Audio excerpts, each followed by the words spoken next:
మా పాడండి.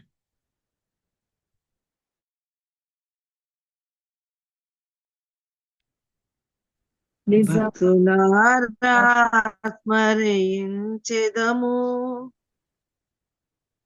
పాడతామా ప్రశాంతి? పార్శ్వవల్లి నిత్యమైన సంతోషము నీలోనే, నిజమైన ద్రాక్షవల్లి నీవే, నిత్యమైన సంతోషము నీలోనే, శాశ్వతమైనది ఎంతో మధురమైనది నా పైన నీకున్న ప్రేమ, ఎనలేని నీ ప్రేమ, ఆ ఎనలేని నీ ప్రేమ, నిజమైన ద్రాక్షవల్లి నీవే, నిత్యమైన సంతోషము నీలోనే, అతి కాంక్షణీయుడా దివ్యమైన నీ రూపులో జీవించుచున్నాను, నీ ప్రేమకు నే పత్రికగా. అతి కాంక్షణీయుడా దివ్యమైన నీ రూపులో జీవించుచున్నాను, నీ ప్రేమకు నే పత్రికగా. శిథిలమై ఉండగా నేను నీదు రక్తముతో కడిగి, నీ పోలికగా మార్చినావే నా యేసయ్యా, నిజమైన ద్రాక్షవల్లి నీవే, నిత్యమైన సంతోషము నీలోనే, నా ప్రాణ ప్రియుడా శ్రేష్టమైన ఫలములతో అర్పించుచున్నాను, సర్వము నీకే అర్పణగా. నా ప్రాణ ప్రియుడా శ్రేష్టమైన ఫలములతో అర్పించుచున్నాను, సర్వము నీకే అర్పణగా. వాడిపోనివ్వక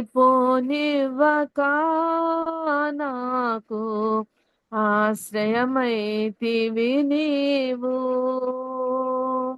జీవపు ఊటవై బలపరచితివి నా యేసయ్యా, నిజమైన ద్రాక్షవల్లి నీవే, నిత్యమైన సంతోషము నీలోనే, షాలేము రాజా రమ్యమైన సియోనుకే నన్ను నడిపించు, నీ చిత్తమైన మార్గములో. షాలేము రాజా రమ్యమైన సియోనుకే నన్ను నడిపించుము, నీ చిత్తమైన మార్గములో. అలసిపోనివ్వక నన్ను నీదు ఆత్మతో నింపి, ఆదరణకర్తవై నన్ను చేర్చుము నీ రాజ్యములో, నిజమైన ద్రాక్షవల్లి నీవే, నిత్యమైన సంతోషము నీలోనే, నిజమైన ద్రాక్షవల్లి నీవే, నిత్యమైన సంతోషము నీలోనే, శాశ్వతమైనది ఎంతో మధురమైనది నా పైన నీకున్న ప్రేమ, ఎనలేని నీ ప్రేమ, ఆ ఎనలేని నీ ప్రేమ. ప్రైజ్ లార్డ్ అన్నా. ప్రైజ్లాడమ్మా. ఈరోజు వాక్యం అందించడానికి మన మధ్యలో శ్యామయ్య ఉన్నారు. వారు మనకు వాక్యాన్ని అందిస్తారు. ప్రైజ్లాడు శ్యామయ్య, ప్లీజ్ కంటిన్యూ. హోషేయ 4వ అధ్యాయము 1-3 వచనాలు చదవండి.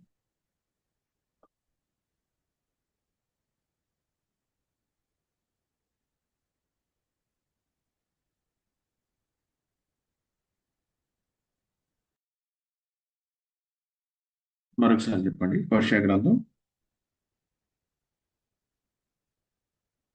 4వ అధ్యాయము. ఇశ్రాయేలు వారలారా, యెహోవా మాట ఆలకించుడి. సత్యమును కనికరమును దేవుని గూర్చిన జ్ఞానమును దేశమందు లేకపోవట చూచి యెహోవా దేశ నివాసులతో వ్యాజ్యమాడుచున్నాడు. అబద్ధ సాక్ష్యం పలుకుటయు, అబద్ధమాడుటయు, హత్య చేయుటయు, దొంగిలించుటయు, విభచరించుటయు వాడుకయ్యను. జనులు కన్నము వేసేదరు, మానక నరహత్య చేసేదరు. కాబట్టి దేశము ప్రలాపించుచున్నది. దాని పశువులను, ఆకాశ పక్షులను, కాపరస్తులందరూ క్షీణించుచున్నారు. సముద్ర మత్స్యములు కూడా గతించిపోవచ్చున్నది. ఒకడు మరి ఒకరితో వాదించినను ప్రయోజనము లేదు, ఒకని గద్దించినను కార్యము కాకపోవును. నీ జనులు యాజకునితో జగడమాడు వారిని పోలియున్నారు. కాబట్టి పగలు నీవు కూలుదువు, రాత్రి నీతో కూడా ప్రవక్త కూలును. నీ తల్లిని నేను నాశనము చేతును. నా జనులు జ్ఞానము లేని వారే నశించుచున్నారు. చిన్న ప్రార్థన చేసుకుందాం. పరిశుద్ధులను జీవుని మా తండ్రి, కమ్మిన దేవానికి వందనాలు అయా. ఈ ఉదయ కాలాన్ని బట్టి నీకే ఉన్నారు, ఈ సమయాన్ని బట్టి నీకే ఉన్నారు అయ్యా. నీ వాక్యం నిత్య జీవం కలిగిన తండ్రి, నీ వాక్యం తండ్రి, అటువంటి వాక్యాన్ని మేము ధ్యానిస్తూ ఉండగా ప్రతి ఒక్కరితో మీరు మాట్లాడవలసిందిగా ప్రత్యేకించి నన్ను చాటు మరుగుపరుచుకోండి అయ్యా. వ్యర్థమైన మాటలు తీసేస్తుంది అయ్యా. మాటలు మాత్రమే వచ్చినట్లు సహాయం చేయవలసిందిగా కోరుకుంటూ యేసుకృష్ణ ప్రార్థించడం పెట్టుకున్నాను తండ్రి, ఆమేన్. ఓకే, హోషేయ గ్రంథము 4వ అధ్యాయము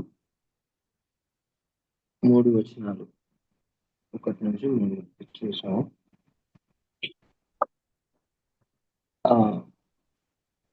2వ దినవృత్తాంతంలో 7-14 చాలు.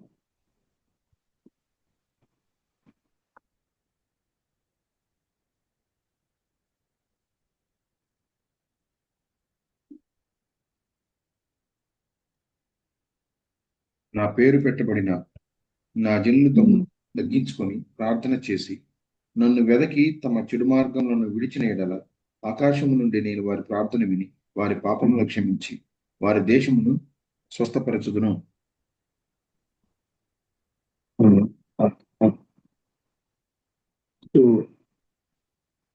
దేశమును స్వస్థపరచదను. ఇంగ్లీష్ లో అయితే వాళ్ళ భూమిని స్వస్థపరుస్తాను.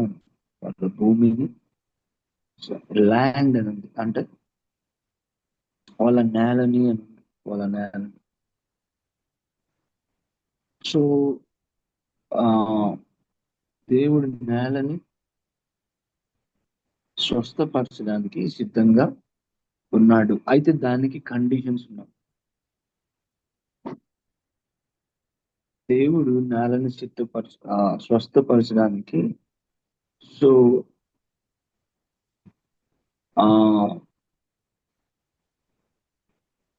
ఏమన్నది,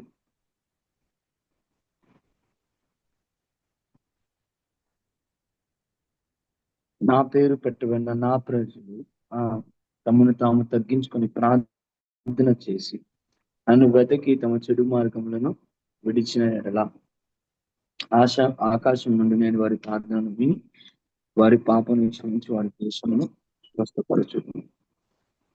so God is ready to heal the land.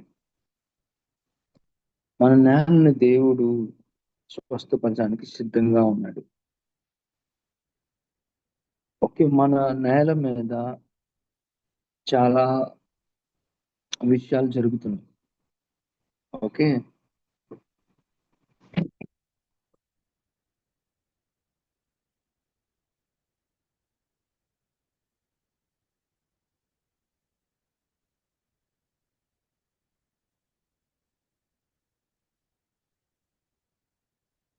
చాలా విషయాలు జరుగుతున్నాయి, చాలా ఘోరాలు జరుగుతున్నాయి, చాలా అన్యాయాలు జరుగుతున్నాయి. ఓకే, సో ఈ రోజున కొన్నిసార్లు తెలుసు, కొన్నిసార్లు మనం బాధపడుతున్నాము. ఓకే, కొన్నిసార్లు మనం ఏమైనా చేయగలమా, నేనేమైనా చేయగలనా, ఇంతే బాధపడుతూ చూడడమేనా, ఆ అన్యాయం చేస్తున్నారు, అక్రమం చేస్తున్నారు, ఆ కావాలని ప్రాంతాల మధ్య, కులాల మధ్య, మతాల మధ్య గొడవలు పెడతామని చూస్తున్నారు, అబద్ధాలు చెప్తున్నారు, పేదవాన్ని తొక్కుతున్నారు, అన్యాయాన్ని పెంచుతున్నారు, చూస్తూ ఉండిపోతున్నాం. అన్యాయం జరుగుతుందని తెలుసు, ఘోరాలు జరుగుతున్నాయని తెలుసు, మరి ఇది తప్పు అని తెలుసు, కానీ నిస్సహాయ స్థితిలో ఉంటున్నట్లుగా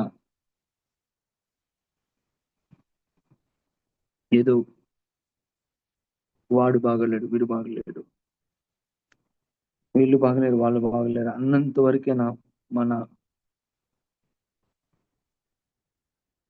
అయితే ఇక్కడ చూస్తే స్వస్థపరచడం అనేది కూడా ఒకటి ఇది. దేవుడు స్వస్థపరచగలడు.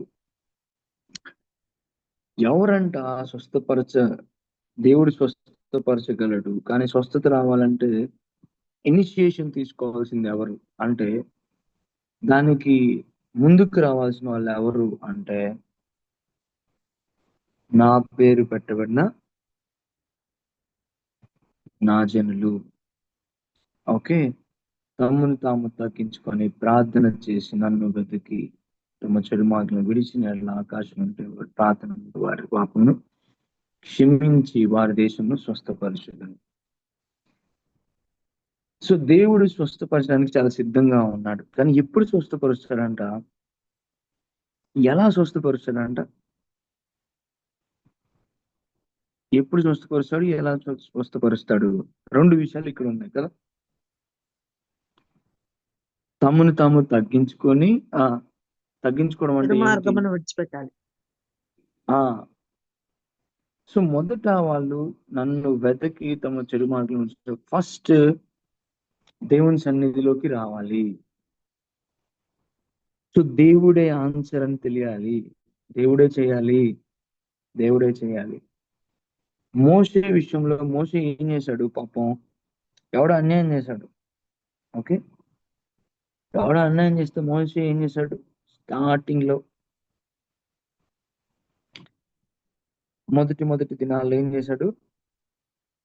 వాళ్ళ గొడవని తీర్చడానికి ట్రై చేశాడు, కొంచెం ఎక్కువ చేసేలేకి వాడిని చంపేశాడు. నెక్స్ట్ రోజు ఎవడో గొడవని సమసిద్దాం అని వెళ్తే వాడేమన్నాడు? ఎరా నన్ను కూడా చంపుతావా, మొన్న వాడిని చంపినట్టు అన్నాడు. పాపం అన్యాయాన్ని ఎదుర్కోవాలనుకున్నాడు, కానీ ఎలా ఎదుర్కోవాలో తెలియదు.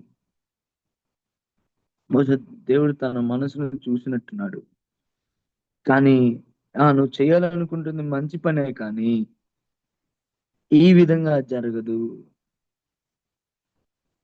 నువ్వు అన్యాయాన్ని ఎదుర్కోవాలనుకుంటుంది మంచిదే, కానీ ఇలా అది జరగదు.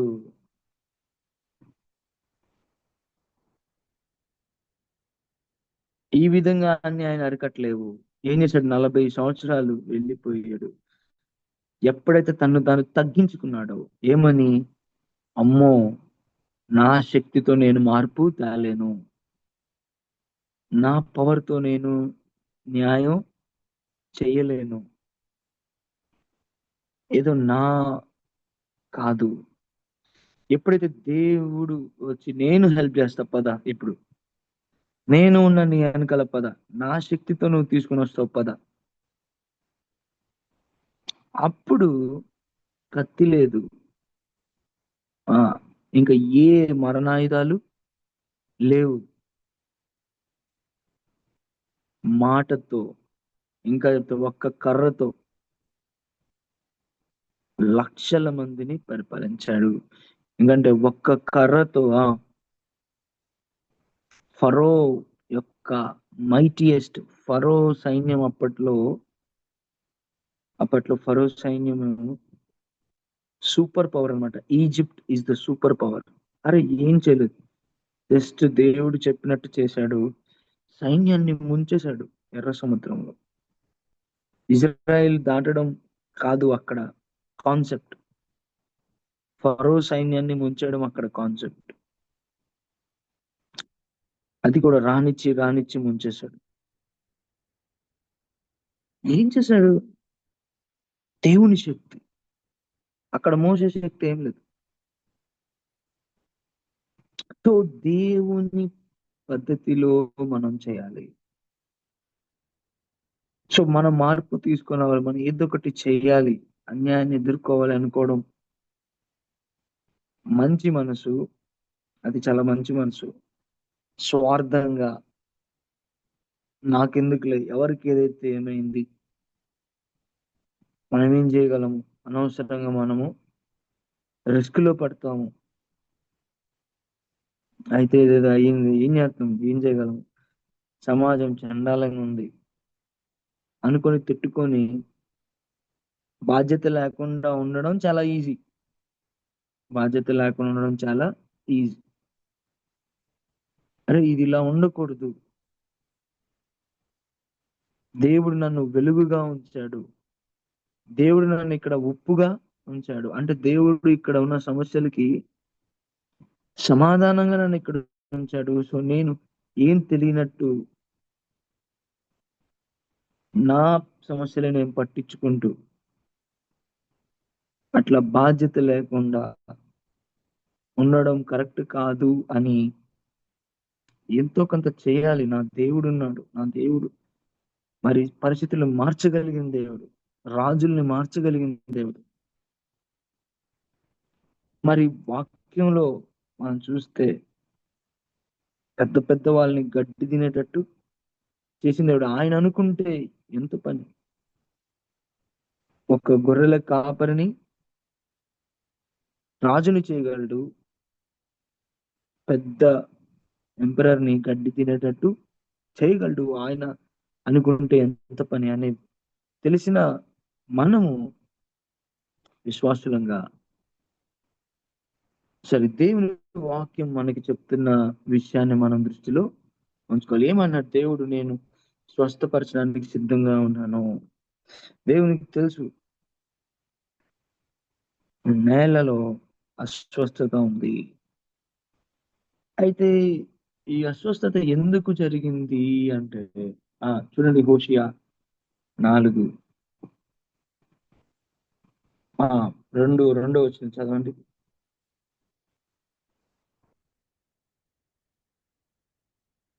4:2 వచ్చింది చదవండి. అబద్ధ సాక్ష్యం పలుకుటయు, అబద్ధములాడుటయు, హత్య అబద్ధ చేయుటయు, సాక్ష్యం పలుకుటయు, అబద్ధమాడుటయు. అమ్మ చూడండి, చదవండి. అబద్ధ సాక్ష్యము పలుకుటయు, అబద్ధ సాక్ష్యం పలుకుటయు, అబద్ధమాడుటయు, హత్య చేయుటయు, దొంగిలించుటయు. అబద్ధ సాక్ష్యం పలకడం అంటే ఏంటి?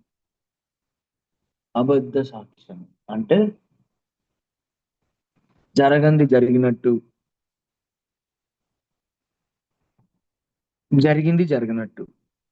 జరిగింది, వాడు వీడిని కొట్టాడు చూసాము, అబద్ధ సాక్ష్యం. ఇప్పుడు ఈ అబద్ధ సాక్ష్యం ఎవరు పలుకుతున్నారు తెలుసా? ఎవరు పలుకుతున్నారు? News paper, media. ఏం చేస్తుంది? అబద్ధ సాక్ష్యము. ఓకే, వాళ్ళకి సత్యం తెలుసు ఎవడేం చేశాడో. కానీ ఎవడు డబ్బులు ఇస్తాడో వాడి గురించి మంచిగా రాయాలి. ఎవడు తనవాడో వాడి గురించి మంచిగా రాయాలి. వాడు చేస్తున్న అన్యాయాలు దాచిపెట్టాలి. వాళ్ళకి తెలుసు చాలా అన్యాయాలు జరుగుతున్నాయి, అకృత్యాలు జరుగుతున్నాయి, వీటి గురించి మాట్లాడాలి. కానీ మాట్లాడరు. అబద్ధ సాక్ష్యం పలకడం అంటే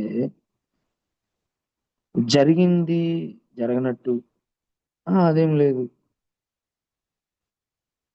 జరగంది జరిగినట్టు, నిజానికి అంతేం జరగదు. కానీ విపరీతంగా మీడియా లక్షల మందితోటి అబద్ధ సాక్ష్యం పలుకుతుంది. అబద్ధ సాక్ష్యం పలుకుతుంది, అబద్ధం చెప్తుంది, అన్యాయాన్ని కప్పి పెడుతుంది. అబద్ధ సాక్ష్యం ఉంది. అబద్ధమాడుటయు వెంటనే, ఏంటి మాట్లాడుతున్నావా అని మాట్లాడలేదు. ఓకే, ఆడికి వెళ్తున్నావా అని వెళ్ళట్లేదు. అబద్ధం వెంటనే వెంటనే విపరీతంగా అబద్ధం అబద్ధం అబద్ధం. అబద్ధం వలన చిన్నప్పుడు ఒక స్టోరీ ఉంది. అబద్ధం మీద ఒక స్టోరీ ఉంది, ఎవరైనా చెప్పగలరా?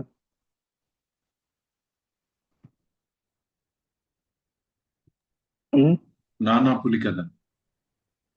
ఎస్, నానా పులి కథ. అది అది చాలా ఇంపార్టెంట్ కథ. నేను పిల్లలతో కూడా చెప్తా ఉంటాను, నేను చాలా మందితో కూడా చెప్తా ఉంటాను. నాకు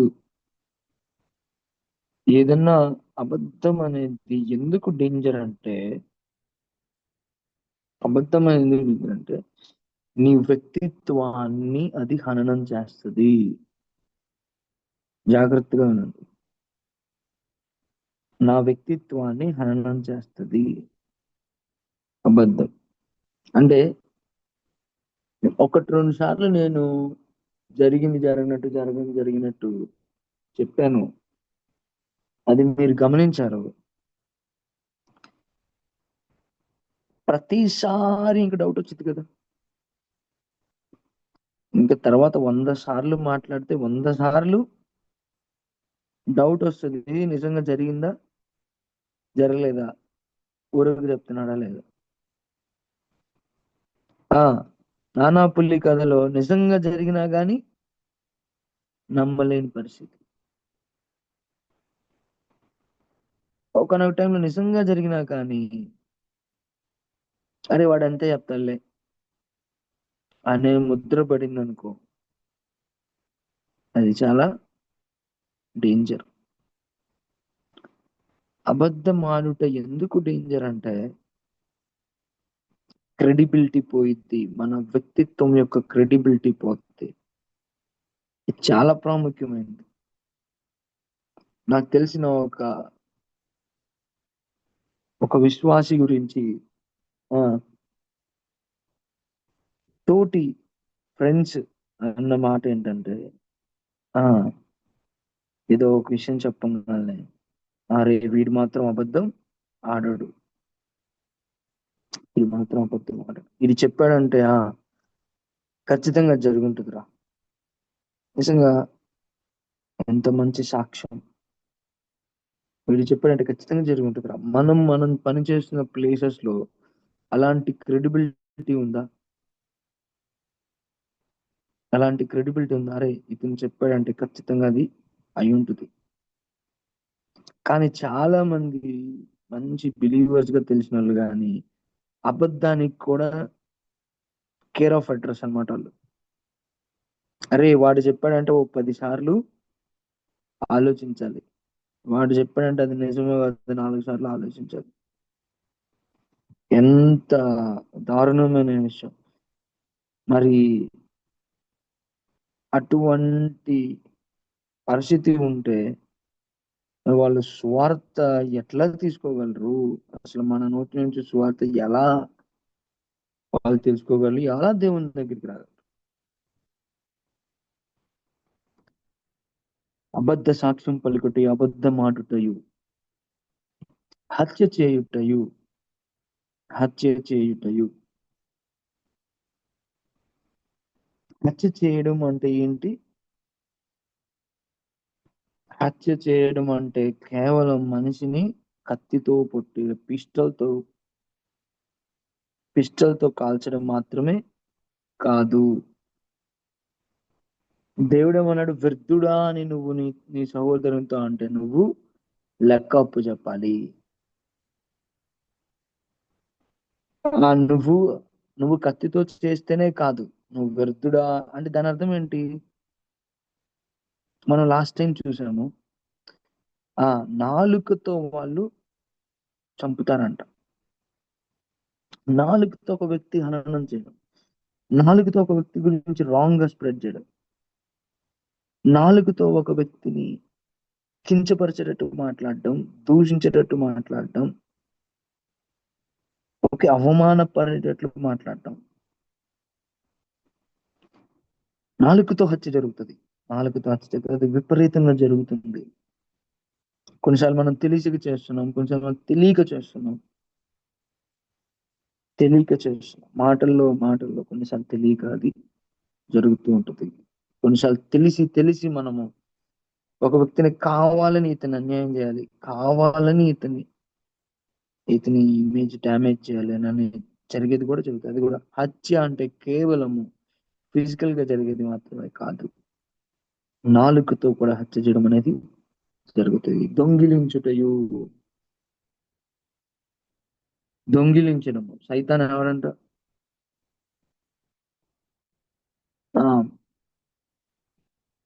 యోహాను సువార్త 10:10 చెప్తుందా? దొంగయు దోచుకునేవాడు.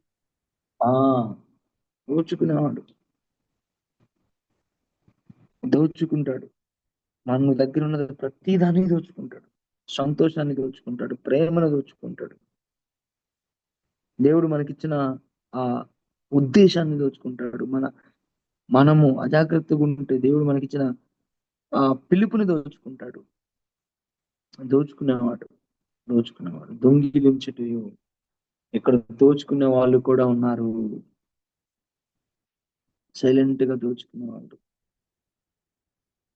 ఇంకోటి ఏం తెలుసా దొంగిలించడం అంటే? ఒక ఆయన చెప్పాడు, దోచుకోవడం అంటే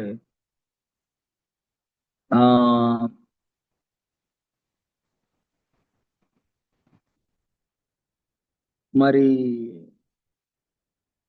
జాబ్ 10ంటికి అయితే, ఆఫీస్ 10ంటికి అయితే 11ంటికి వెళ్ళడం కూడా పనిని దోచుకున్నట్టేనంట. ఆఫీస్ 10ంటికి అయితే 11ంటికి వెళ్ళడం కూడా దోచుకున్నట్టంట. ఆఫీస్ 5ంటికి అయిపోతుంది అయితే 4ంటికి వెళ్ళిపోవడం కూడా దోచుకోవడమే. ఆయన దగ్గర ఏమో శాలరీ ఏమో బరాబర్ తీసుకుంటున్నాము, కానీ వచ్చేది లేట్, వెళ్ళేది తొందరగా. ఇది కూడా ఏంటి? దోచుకోవడం. వ్యభిచరించడం గురించి కూడా దేవుని వాక్యం ఏం చెప్తుంది? ఓకే, ఈ రోజున ఫోన్స్ వచ్చి, వాట్సాప్లు వచ్చి, అంటే ఇల్లీగల్ రిలేషన్షిప్ చాలా కామన్ అయిపోయింది.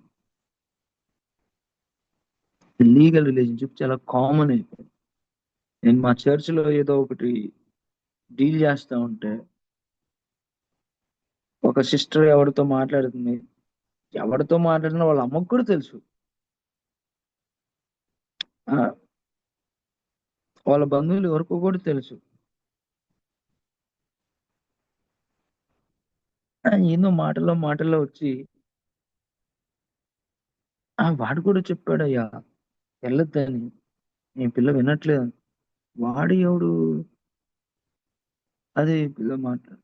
ఒరే, పెళ్ళయింది, పిల్లలు ఉన్నారు, ఎవరితోనో మాట్లాడతారు, నీకు కూడా తెలుసా? వాళ్ళ అమ్మతో మాట్లాడు. నీకట్ట నెంబర్ తెలుసు. చాలా కొంచెం గట్టిగా గద్దించి మాట్లాడడం జరిగింది. అంటే ఎంత ఎంత కామన్ చేశారు మీరు వ్యభిచారాన్ని. అది వ్యభిచారం కదా, అది వ్యభిచారం. ఎవరెవరితోనో మాట్లాడుతూ ఉంటారు. పెళ్లి కాకముందు కూడా వ్యభిచారం ఉండేది. పెళ్లి కాకముందు దాని వ్యభిచారం అన్నట్లే, అది ఫారెనికేషన్ అంటారు. మాట వేరేది. వ్యభిచారం అంటే క్రియ చేయడం మాత్రమే కాదు. యేసుక్రీస్తు ఏం చెప్పాడు? నువ్వు మనసులో ఆలోచించినా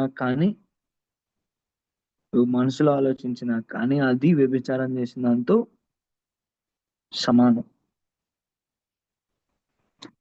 ఈ రోజున టెక్నాలజీ ఈ రోజున టెక్నాలజీతో మనం చాలా జాగ్రత్తగా ఉండాలి.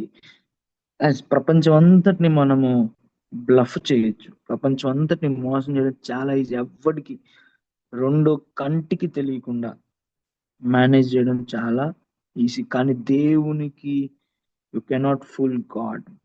We cannot fool God. ఆ ల్యాండ్ లో ఏం జరుగుతుందంట? వ్యభిచారం జరుగుతుంది, వ్యభిచారం జరుగుతుంది. Illegal relationships. ఓకే, అపవిత్రమైనవి ఫోన్స్ లో, అపవిత్రమైనవి మరి మొబైల్స్ లో, అపవిత్రమైనవి ఛానల్స్, మరి పేజెస్, టీవీ షోస్. హిందీలో ఒక టీవీ షో ఉంటుంది. వాడెప్పుడు అసభ్యంగా మాట్లాడుతూ నవ్వుతూ ఉంటాడు, అసభ్యంగా మాట్లాడుతూ ఉంటాడు, నవ్వుతూ ఉంటాడు. అది వాళ్ళందరూ నవ్వుతూ ఉంటారు. అది ఫ్యామిలీ షో. అది ఫ్యామిలీ షో. సో అపవిత్రమైనవి వ్యభిచరించుటయు వాడుకాయను. జనులు కన్నం వేసెదరు, మానక నరహత్య చేసేది. నరహత్య అంటే మనం అనుకున్నాం. నరహత్య అంటే మనం అనుకున్నాం ఓకే, కేవలము కత్తితో చేసేది కాబట్టి. చూడండి, కాబట్టి దేశము ప్రలాపించుచున్నది, దాని పశువులను, ఆకాశ పక్షులను, కాపురస్తులందరూ క్షీణించుచున్నారు, సముద్ర మత్స్యములను కూడా గతించిపోచున్నవి. నేను ఇంజనీరింగ్ కాలేజ్ లో ఉన్నప్పుడు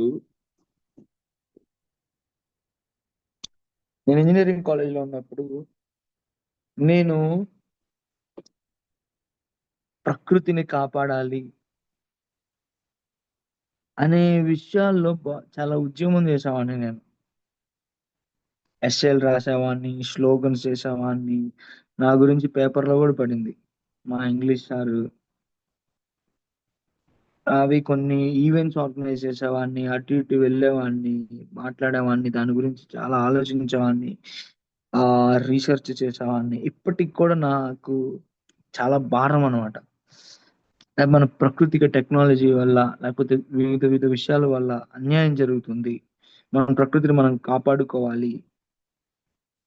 ఓకే, కొన్ని ఇండస్ట్రీస్ పెట్టడం ద్వారా అక్కడున్న మరి విలేజెస్ కి, అక్కడున్న గ్రామాలకి మరి డ్యామేజ్ అవుతుంది. చాలా మంది అస్వస్థతకు గురి అవుతున్నారు. ఈ ప్రకృతిని ఎందుకు డ్యామేజ్ చేస్తున్నారు అని దాని మీద చాలా ఆలోచించేవాడిని. అయితే నాకు వాటి గురించి నేను డెప్త్ లోకి వెళ్తూ వెళ్తూ వెళ్తూ ఉండగా, అరే దీనికి కారణం ఏంటి అంటే అయితే మనిషి మనసు దీనికి కారణం. మనిషి మనసు సరిగ్గా లేదు. అంటే ఒక పొలిటీషియన్ కి నేను పలానా చోట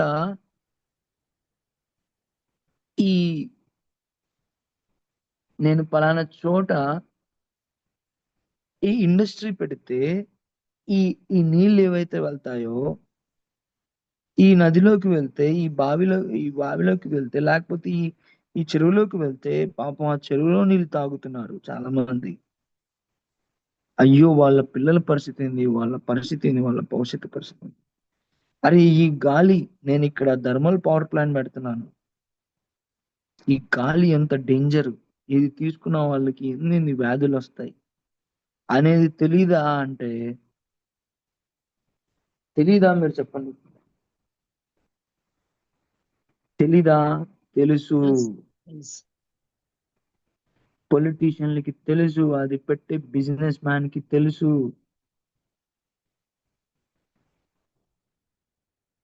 కానీ ఎంత అన్యాయం, ఎంత అన్యాయం.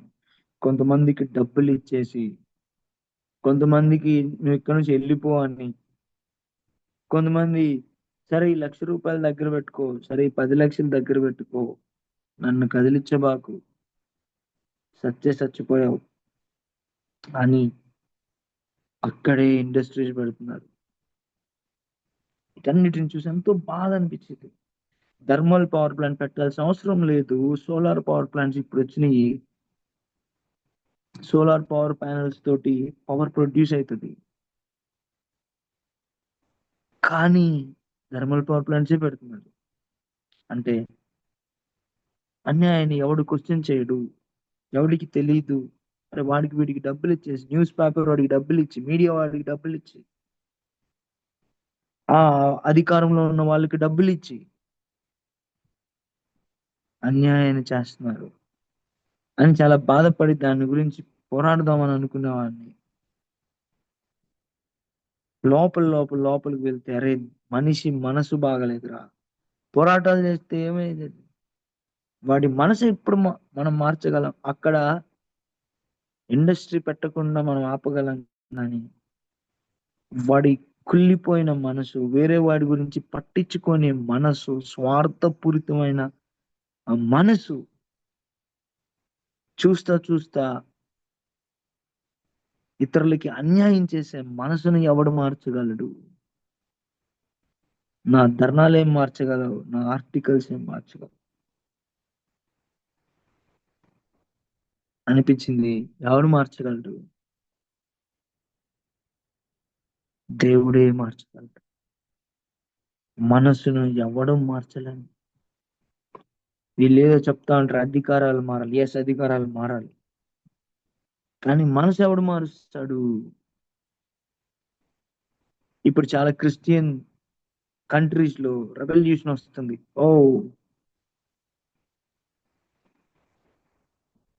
క్రిస్టియన్స్ సత్తాలోకి రావాలి. చాలా యూకేలో, యూరోప్ లో, చాలా దేశాల్లో, నార్వే, నెదర్లాండ్స్. కానీ నేను అంటున్నాను, భయ్ మీరు సత్తాలోకి వచ్చినది మాత్రాన మనిషి మనసు బాగలేదు. ఇప్పుడు అది ఎట్లా హీల్ అవుతుంది? మనిషి మనసు హీల్ అవ్వకుండా ఎవరో సత్తాలో వస్తే ఏమవుతుంది? ఇక్కడ చూడండి, నేను ఈ మాట మీ దృష్టికి తీసుకొని, కాబట్టి అనే మాట చాలా ప్రాముఖ్యమైనది. కాబట్టి అనే దాన్ని అండర్లైన్ చేసుకోవాలి. కాబట్టి అంటే దేనిని? కాబట్టి దేశం నేను చూస్తున్నా, దేశం ఏడుస్తుంది అని చూస్తున్నాం. దేశం ఏడుస్తుంది, దేశం ప్రలాపించుచున్నది. దాని పశువులు, ఆకాశ పక్షులు, కాపురస్తులందరూ క్షీణించుచున్నారు. సముద్ర మత్స్యములు కూడా గతించిపోతున్నది. నువ్వు గమనిస్తున్నావా ఈ విషయాన్ని? చాలా మంది వాళ్ళ ఇంట్లో వాళ్ళ చుట్టాలు వాళ్ళు బాగుంటే చాలా అనుకుంటా ఉంటారు. ప్రపంచం ఏమైతే అదైంది. అసలు అసలు తెలుసుకోవడానికి కూడా ట్రై చేయరు. న్యూస్ పేపర్ చదవరు, న్యూస్ చూడరు, అదే పనికి చూస్తా ఉండడం మనం కాదు. ఏం జరుగుతుంది? కాబట్టి దేశము ప్రలాపించుచున్నది, దాని పశువులను, ఆకాశ పక్షులను, కాబస్తులను క్షీణించుచున్నారు సముద్రం. ఎందుకంట కాబట్టి అనే మాట ఏంటంటే, ఎందుకు అంటున్నాడు దేవుడు? అబద్ధ సాక్ష్యం పలుకుతున్నందుకు, అబద్ధం ఆడుతున్నందుకు, హత్య జరుగుతున్నందుకు, దొంగిలం జరుగుతున్నందుకు, వ్యభిచారం జరుగుతున్నందుకు. ఆ మానక నరహత్య జరుగుతున్నందుకు మాటలతో నరహత్య జరుగుతుంది. ఇదంతా జరుగుతుంది. దేశము ప్రణాళిక చేస్తుంది. ఇప్పుడు మరి ఆన్సర్ ఏంటి? What is the answer? What is the answer? ఒకడు మరి ఒకనితో వాదించినను ప్రయోజనము లేదు, ఒకని గద్దించినను కార్యము కాక పోవును. నీ జనులు యాజకునితో జగడము అదే. కాబట్టి పగలు నీవు కూడదు, రాత్రి కూడా నీ ప్రవక్త, నీ తల్లి నాశనం చేతు. నా జనులు జ్ఞానము లేని వారై నశించుచున్నారు. నీవు జ్ఞానమును విసర్జించున్నావు కనుక నాకు యాజకుడు కాకుండా నేను నిన్ను విసర్జించును. నీవు నీ ధర్మశాస్త్రం మరచితివి కనుక నేను నీ కుమారులను మరచుతను. పాపం అండి, ఒక్క మాటలో చెప్పాలంటే వాట్ ఈస్ ద రీజన్? పాపము, పాపము, పాపం. నీ దేశాన్ని మార్చాలనుకున్నావా? నీ రాష్ట్రాన్ని మార్చాలనుకున్నావా? పాపము గురించి ప్రార్థన చేయి. పాపముంది అయ్యా, ఈ పాపము తగ్గాలి. పాపముంది, ఈ పాపము తగ్గాలి. అకృత్యాలు తగ్గాలి, అన్యాయాలు తగ్గాలి. పాపము గురించి ప్రార్థన చేయి. పాపం ఎప్పుడు తగ్గించబడుతుంది? వాక్యం వినిపించబడాలి. వాక్యం తెలుసుకోవడమే మాత్రమే కాదు, వాక్యం లోబడాలయ్యా ప్రజలు. నీ వాక్యము, నీ అన్అడల్టరేటెడ్ వర్డ్ ఆఫ్ గాడ్, నీ వాక్యం వినిపించబడాలి. నీ వాక్యాన్ని ప్రజలు వినాలి. వాక్యమే కదా మనుషులు మార్చేది. దేవుని స్వరూపంలోకి మార్చేది వాక్యమే కదా. దేవుడు మనల్ని ఎలా శుద్ధీకరిస్తాడు? ఎఫెసీయులకు రాసిన పత్రిక 5వ అధ్యాయంలో 20 అధ్యాయం నుంచి 22 నుంచి మనం చూస్తాం అన్నమాట. ఎలా? వాక్యముతో దేవుడు ఉదక స్నానము చేస్తూ కదా మనం. అయ్యా, నా వాక్యం వినిపించబడాలి. వాక్యం అంటే చాలా మందికి గౌరవం లేదు.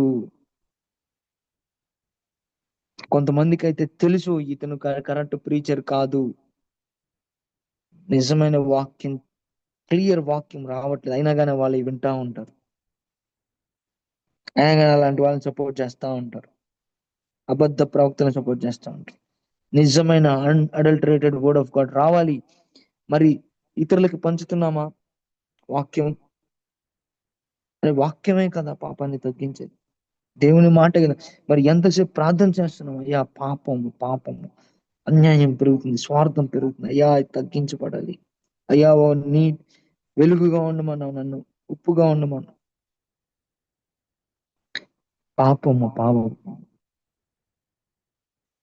కాబట్టి దేశము ప్రలాపించుతున్నారు. అందుకని 2 దినవృత్తాంతం 7:14 ఏమంటున్నాడు? నేను స్వస్థపరుస్తాను. అన్యాయాన్ని చూసావు కదా, అక్రమాలు చూసావు కదా. ఇప్పుడు అటు ఇటు వెళ్ళొద్దు, డిసప్పాయింట్ అవ్వద్దు, ఓకే, డిస్కరేజ్ అవ్వద్దు. కొన్నిసార్లు ఏం చేస్తుందంటే మన చుట్టూరు ఉన్న అన్యాయాలు, నాకు కూడా చాలాసార్లు అట్లా జరుగుతుంది, మన మనసుని కుంగదీస్తుంది. అయ్యా, ఏంటి ఇంత అన్యాయం ఏంటి? అయితే మనం కుంగిపోకూడదు. అన్నిటికీ సమాధానం మనం దేవుని దగ్గర ఉంది. మనం పోరాడాలి, మనం లేవాలి. మనం వాడు చేసిన అటాక్ కి మనం కుంగిపోకూడదు. మనం లేచి కౌంటర్ అటాక్ చేయాలి. కౌంటర్ అటాక్ ఎలా చేయాలి? మోకాళ్ళ మీద చేయాలి. కౌంటర్ ఎలా చేయాలి? ఉపవాస ప్రార్థనతో చేయాలి. అయితే దేవుడు అంటున్నాడు, ఫస్ట్ నా వాళ్ళు బాగుండాలి. ఫస్ట్ నా పేరు పెట్టబడిన నా జనులు తమ్మును తాము తగ్గించుకొని ప్రార్థన చేసి నన్ను వెతికి చెడు మార్గంలో విడిచిన యెడల. అయ్యా, మనం దేవుణ్ణి అడగాలి. మనం దేవుణ్ణి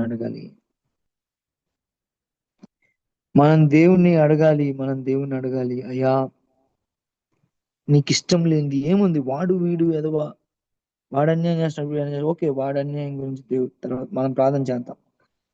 మనం ఏం చేస్తున్నాం? దేవునికి ఇష్టం లేనిది నా జీవితంలో ఏముంది? అయ్యా, నీకు ఇష్టం లేనిది ఎక్కడుంది, ఎక్కడుంది, ఎక్కడుంది చెప్పు.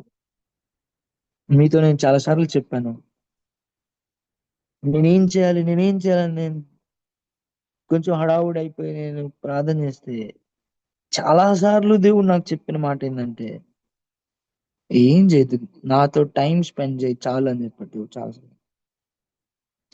నాతో సమయం గడుపు, నువ్వేం చేయాల్సిన అక్కర్లేదు, జనాల్ని నీ దగ్గరికి తీసుకొని వస్తా.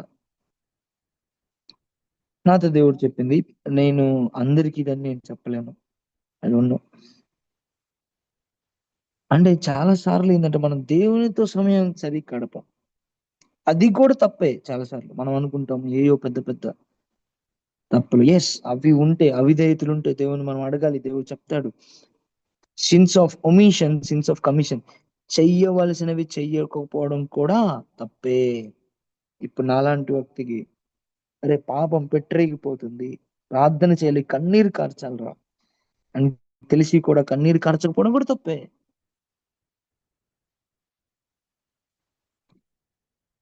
ఓకే, అరే వాక్యం ఇతరులకు చెప్పాలి, ఇట్లా ఈ జూమ్ లింక్ ఉంది, మనం చాలా మందికి షేర్ చేయొచ్చు. దేవుని మహాకృప వలన ఇది చెప్పగలము, మంచి వాక్యమే వినిపించబడుతుంది. మనం చాలా జాగ్రత్తగానే వాక్యం చెప్పే వాళ్ళని చూస్ చేసుకుంటాం. మంచి వాక్యం వినిపిస్తుంది, వాక్యం లేని వాళ్ళు ఎంతో మంది ఉన్నారు. మన దేశం స్వస్థపరచబడాలంటే వాక్యం వెళ్ళాలి. ప్రేమ వాక్యమే తీసుకొని వస్తుంది, ప్రేమ ఐక్యత వాక్యమే తీసుకొని వస్తుంది. లింక్ షేర్ చేయాలి, వాక్యం షేర్ చేయాలి. ఎవరిదైనా వాక్యం విన్నప్పుడు ఈ వాక్యం వినండి అని చెప్పాలి. వాక్యం చెప్పాలి. నా పేరు పెట్టబడి నా జనులు తమను తాము తగ్గించి ప్రార్థన చేసి నన్ను వెతికి తమ చెడు మార్గం విడిచిన యెడల, అయ్యా అయ్యా నాలో నాలో నీకు ఇష్టం లేనిది ఏంటి చెప్పండి, నేను సరి చేసుకోవడానికి. రెండో పాయింట్ కూడా ఒకటి ఉంది. అయ్యా కొన్నిసార్లు మనల్ని మనం సరి చేసుకోలేము. కొన్నిసార్లు మన తప్పు మనకు తెలుస్తుంది, అయినా మనం దేవుని మీద మనం ఆధారపడాలి. యేసయ్యా నా వల్ల కావడం లేదు, నేను ఇక్కడికి వెళ్ళకూడదు అనుకున్నాను వెళ్తున్నాను, నేను ఇలా చేయకూడదు అనుకున్నాను చేస్తున్నాను, నాకు సహాయం చేయంటే దేవుడు నిజంగా సహాయం చేస్తాడు. నిజంగా నిజాయితీగా అట్లా ఒట్టి హస్తాలతో అడిగితే, అయ్యా సహాయం చేయండి వల్ల కావట్లేదు అంటే దేవుడు సహాయం చేస్తాడు. నిజంగా మనకు మారాలన్న ఆ ఆశ ఉంటే దేవుని సన్నిధిలో పెడితే దేవుడు ఖచ్చితంగా సహాయం చేస్తాడు. చాలా విచిత్రంగా దేవుడు సహాయం చేస్తాడు. చెడు మార్గాల నుంచి మనం దేవుడు విడిపిస్తాడు. ఆకాశం నుండి నేను వారి ప్రార్థన విని వారి పాపను క్షమించి దేశంను స్వస్థపడుతున్న సమయం లేదు కాబట్టి చెప్తున్నాను. దేవుడు ఎలా స్వస్థపరచాడంట, పాపాన్ని క్షమించడం ద్వారా స్వస్థత వస్తుందంట. Praise the Lord. పాపాన్ని క్షమించడం ద్వారా స్వస్థత వస్తుంది. అంటే ఆ అస్వస్థతకి కారణం ఏంటి తెలుసా? ఆ అస్వస్థతకి కారణం ఏంటి తెలుసా? పాపం అండి, పాపం. అస్వస్థతకి కారణం పాపం. మరి ఆ పాపం నుంచి విడిపించబడాలన్నా కానీ ఆ ప్రార్థనే మూలము. ప్రార్థన చేయాలి. నేను మళ్ళీ మళ్ళీ ఈ విషయం చెప్తా ఉంటాను. దేశాన్ని స్వస్థపరచాలని ఆశ ఉంటే నువ్వు ప్రధాని మంత్రి కాకపోవచ్చు, ముఖ్యమంత్రి కాకపోవచ్చు, ఎమ్మెల్యేవి కాకపోవచ్చు, ఎంపీవి కాకపోవచ్చు, వార్డు మెంబర్ కాకపోవచ్చు, నువ్వు ప్రెసిడెంట్ కాకపోవచ్చు, సర్పంచ్ కాకపోవచ్చు, కానీ నువ్వు నేను మనం చేయగలిగిన పని కూడా ఉంది. ఒకవేళ నాకు చదువే లేకపోవచ్చు అసలు, కానీ నువ్వు ప్రార్థన చేయగలవా? అయితే నీవు ఈ దేశాన్ని స్వస్థపరచబడడానికి ఒక కారణం కావచ్చు. Praise the Lord. నిజంగా ఎంత గొప్ప విషయం, ఎంత గొప్ప విషయం. చాలా సార్లు అయ్యా నేనేం చేయగలనని మాటలు చెప్పబాకండి. ఒకవేళ తెలియక మీరు చెప్పుంటే ఓకే, కానీ చాలా సార్లు నేను ఈ వాక్యం, ప్రార్థన చేయగలవా? అయితే నువ్వు స్వస్థత కూడా తీసుకొని రాగలవు. అయ్యా నాదేముందని అనొద్దు. సీరియళ్ళు ఆపేసి, సినిమాలు ఆపేసి అదే టైము ప్రార్థనలో పెడితే దేశం స్వస్థపరచబడుతుంది. అయ్యా అది నా ఊరు నుంచి స్టార్ట్ చేయి, నా ఊరు నుంచి స్టార్ట్ చేయి, మా ఇంటి నుంచి స్టార్ట్ చేయి, అది నా నుంచి స్టార్ట్ చేయి అని మనం ప్రార్థన చేయాలి. దేశం అంటే మట్టి కాదు, దేశం అంటే మనుషులు. అన్యాయాలు జరుగుతున్నాయి, దాని గురించి తెలుసుకోవాలి. తెలుసుకొని డిప్రెస్ అవ్వకూడదు. అమ్మో ఏంటి ఇది అని కుంగిపోకూడదు. అరే మన దేవుడు, గొలియాతుని చూసి అందరూ కుంగిపోయారు. కానీ దావీదు ఏమన్నాడు, అరే ఈడేముంది, దేవుడు తెలుసుకుంటే ఈడేముంది. గొలియాతు మనకి మనకి మనకి గొలియాతు, కానీ దేవుడికి ఏం గొలియాతు? దేవునికి చీమవాడు, చీమ కంటే చిన్నవాడు, నలిపి పడేస్తాడు దేవుడు. అవి ఇవి చూసి మనకి వాళ్ళు పెద్దోళ్ళు కావచ్చు, మనకి వాళ్ళు మన దేవునికి కాదు. 1 యోహాను 4:4 నీలో ఉన్నవాడు లోకంలో ఉన్నవాడి కంటే, అరే లోకంలో మొత్తం 100 కోట్ల మంది ఒకవైపు ఉన్నా కానీ కోట్ల మంది కూడా చిట్టి చీమ లాంటి దేవుని దేవుని గొప్పతనాన్ని మనం చూడగలుగుతున్నావా? కొంతమంది అన్యాయాల్ని, అక్రమాలని దేవుడి కంటే ఎక్కువ చేస్తా ఉంటారు, అతి చేస్తారు చాలా మంది.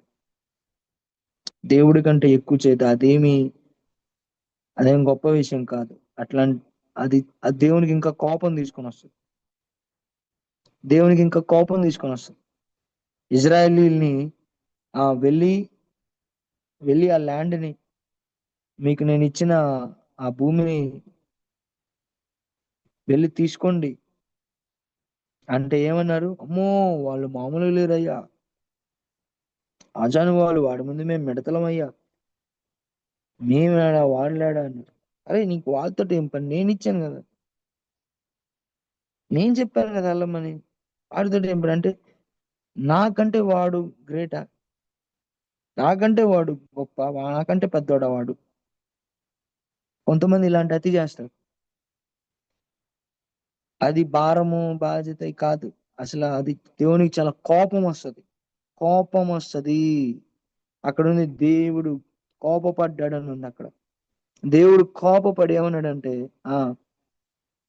వద్దు 40 సంవత్సరాలు మీరు ఎవడు వెళ్ళలే కూర్చోండి అన్నాడు. మీరు ఎవడు వెళ్ళలే కూర్చోండి, మీరు వెళ్ళలే మీ పిల్లలు వెళ్తారులే కూర్చోండి అన్నాడు. దేవునికి అంత కోపం వచ్చింది, అంత కోపం వచ్చింది. సో అన్యాయాలను, అక్రమాలని మరీ ఎక్స్ట్రావగెంట్ చేయకూడదు. ఎస్, అన్యాయాలు జరుగుతాయి, అక్రమాలు జరుగుతాయి, కానీ దేవుని కంటే పెద్దవి కాదు. దేవుడు ఎంటర్ అయితే అవి డీల్ చేయలేనివి కాదు, దేవుని సొల్యూషన్ ఇవ్వలేనివి కాదు. దేవుడు చిన్న పిల్లోని నుంచోబెట్టి పడేయగలడు గొలియాతు. సో ఎప్పుడు never magnify the enemy, never magnify the enemy. పేతురు ఏం చేశాడు? పేతురు ఆ గాలిని చూశాడు. అయ్యా గాలి లేనప్పుడైతే నడిపించావు, అమ్మో ఇప్పుడు గాలి వస్తుంది, ఇప్పుడేం చేస్తావు అంటే, సరే నమ్మకం లేదా మునిగిపోతాను. అటు ఇటు చూశాడు. అటు ఇటు చూడొద్దు, దేవుని వైపు చూడు. నడిపించేది దేవుడు. ప్రార్థన చేసుకుంది.